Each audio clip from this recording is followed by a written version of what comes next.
Welcome to the Weekend Review, summarising each day's top trend in Toon format. Marcellus Williams was executed by lethal injection in Missouri on Tuesday evening, despite significant doubts about his guilt and last-minute appeals for clemency.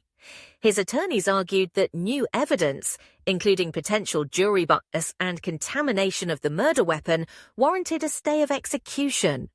Notably, the top prosecutor in St. Louis County had joined Williams' defense in seeking to overturn his conviction, stating that new DNA evidence suggested he might not be the killer. However, the Missouri Supreme Court and Governor Michael Parson refused to intervene, asserting that Williams had exhausted all legal avenues.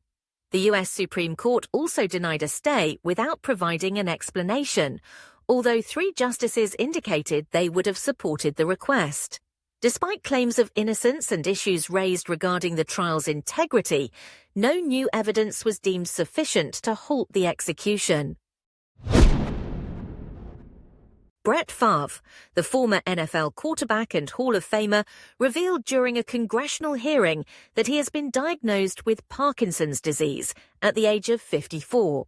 His disclosure came amid ongoing controversy regarding the misuse of public welfare funds, where he was implicated in using these funds for personal projects, including a volleyball facility at the University of Southern Mississippi and investments in a pharmaceutical company.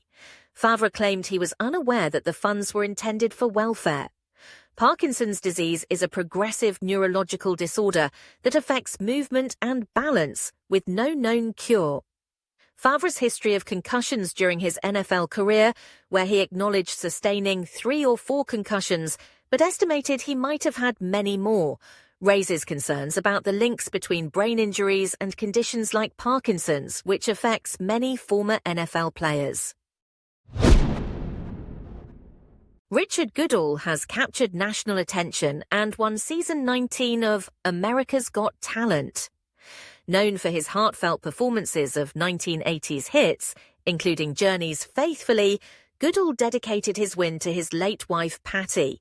He received the highest number of votes, securing a $1 million prize and a headlining show in Las Vegas. Goodall's journey to stardom began with a heartfelt audition of Don't Stop Believin' and earned him the Golden Buzzer from Judge Heidi Klum.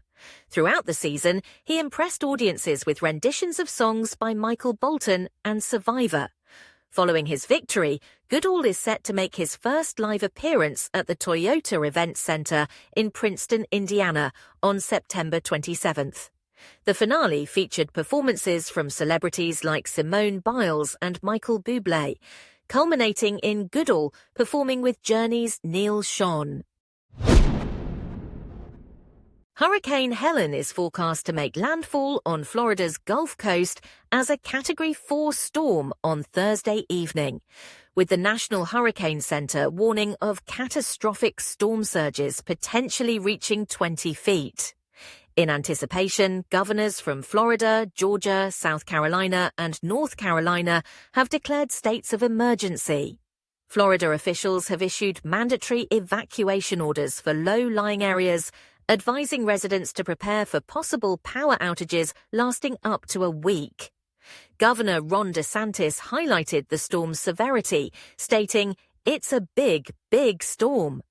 Helene is expected to make landfall near Florida's Big Bend region, packing winds of 130 mph and threatening heavy rainfall and tornadoes across the Gulf Coast and inland areas. In response, DeSantis expanded the state of emergency to 61 counties. New York City Mayor Eric Adams has been indicted on charges of bribery, solicitation of illegal foreign campaign contributions, wire fraud, and conspiracy to commit wire fraud, which could result in significant prison time if convicted. U.S. Attorney Damian Williams alleges that Adams accepted over $100,000 in luxury travel perks and illegal campaign contributions from Turkish businessmen and government officials, failing to disclose these gifts as required by law. The indictment further claims that Adams intervened in city fire department procedures to benefit foreign interests. Federal investigations into his administration, which have been ongoing for nearly a year, have led to the seizure of Adams' phones and searches of his associates' residences. Adams maintains his innocence and insists he has always followed the law. He is expected to appear in court next week. Maggie Smith, the acclaimed actress known for her roles in The Prime of Miss Jean Brodie, Downton Abbey, and the Harry Potter films, passed away at 89. She won 2 Academy Awards and numerous other accolades throughout her career, which spanned several decades. Smith's powerful performances included memorable roles in films like Sister Act and on stage in Shakespearean productions. Despite her success, she remained private and candid about her challenges in later life, humorously referring to her later roles as a gallery of grotesques. Tributes poured in from fellow actors and public figures, highlighting her sharp wit and formidable talent. Born in 1934, Smith began acting in the 1950s and became a national treasure, leaving behind a legacy of unforgettable performances. She is survived by her 2 sons and 5 grandchildren. Residents downstream of 2 North Carolina dams have been ordered to evacuate due to flooding from Hurricane Helen, which had initially caused a false alarm regarding the failure of the Waterville Dam in Tennessee. Despite the energy company, Duke Energy, stating that the dam was functioning properly, evacuation orders remained in place for downtown Newport. In Rutherford County, authorities warned residents near the Lake Lure Dam to seek higher ground as floodwaters overflowed the structure, which, while intact, showed signs of erosion. Evacuations affected a significant number of people, including approximately 7,000 in Newport and 1,600 in Lake Lure, amidst ongoing chaos from the storm that had already claimed at least 41 lives across multiple states. Emergency shelters were established to assist evacuees.